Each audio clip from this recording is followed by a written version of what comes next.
ខេត្តកញ្ចេះផ្ដាំឲ្យសួរថាមកលេងកញ្ចេះអត់ឆ្នាំនេះ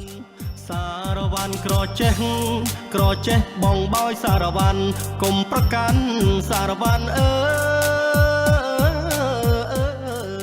ថ្ងៃនេះសូមនាំអារម្មណ៍អ្នកទស្សនាមកមើលទស្សនវិជ្ជាខ្លះៗមុននឹងកម្មវិធីសង្ក្រាន្តខេត្តក្រចេះចូលមកដល់យើងឃើញថារាល់ល្ងាចបងប្អូនមកលេងច្រើនឡើងប្រកបដោយសេចក្តីសប្បាយរីករាយនិងពេញចិត្តបំផុតនេះមិនតាន់ចូលដល់កម្មវិធីផ្លូវការផងទេតែបងប្អូនយើងមកអបអរសាទរបណ្ដាហើយអ្នកខ្លះលេងល្បែងប្រជាប្រិយនិងខ្លះទៀតកំសាន្តផ្សេងមានដូចជាលោតអន្ទាក់លេងអ៊ូជាដើមដែលល្បែងប្រជាប្រិយទាំងនេះធ្វើឲ្យយើងនឹកដល់អនុស្សាវរីយ៍កាលពីនៅក្មេងបើនិយាយឲ្យខ្លីទៅនៅម្ដុំវិមានឯករាជ្យក្រុងក្រចេះឆ្នាំនេះយប់ឡើងគឺថាអ៊ូអមែនតែន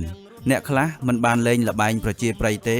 តែបានទៅរំជាមួយមិត្តភ័ក្តិឬរំជាមួយគូកនយ៉ាងរំភើយតែម្ដងចង់ដឹងថាសប្បាយយ៉ាងណាហើយមានកម្មវិធីអីខ្លះសូមកុំភ្លេចចូលរួមលេងកម្សាន្តសង្ក្រាន្តក្រចេះទាំងអស់គ្នា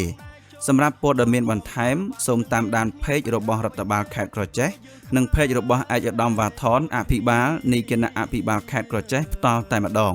សូមអរព្រះគុណនិងសូមអរគុណណាស់សម្រាប់ការទស្សនានិងការជួយចែករំលែកនៅវីដេអូមួយនេះ